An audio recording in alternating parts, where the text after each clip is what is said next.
I was talking to someone today about conversation and how when two people talk, quite often, well, when I talk or when you talk, sometimes you really want to find the exact words that would express and convey what's going on in your head, But other times it's not like that, is it? Sometimes that slipperiness and kind of difficulties of interpretation are quite useful, I think, and interesting. Particularly, I think, when it's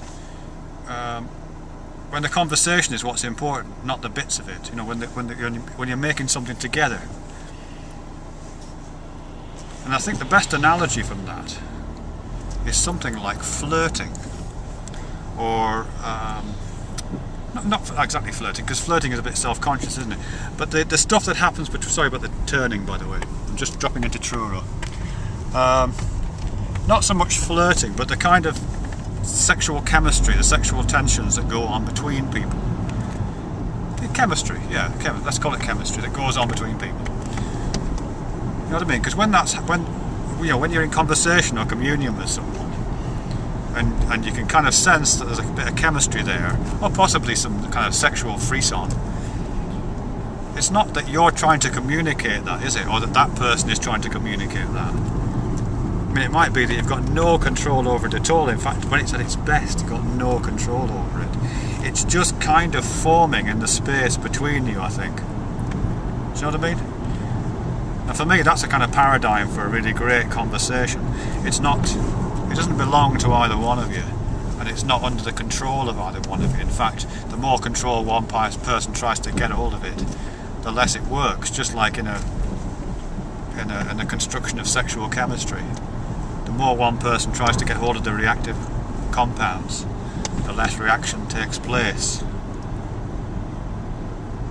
I'm thinking about visual analogues for this, actually. I was watching one of those TED Talks for this guy, I can't remember his name now, I'll find a link and put it in the description box. It's this guy he's autistic, although he's high functioning autistic, and he's synesthetic. And he can do all the usual mathematical savant things, particularly multiplying high numbers together very quickly. But as I say, he's also synesthetic. He can also learn languages very quickly. But he's also started painting, and he paints he says at least, he paints the processes by which he understands multiplications of numbers. And so you'll see, and what he kind of describes is that one number is a particular kind of a blob or a shape or a set of colours, patterns, textures, and he'll paint that. And then there'll be another number and he'll paint that, and it'll equally be a different set of shapes and textures and colours. And then there's a bit in the middle where these two blobs kind of come together, or the space between them, which he says he sees and experiences as a particular shape, colour, texture. And he can read off that and translate it back into a number, and that number is the product of the other two numbers.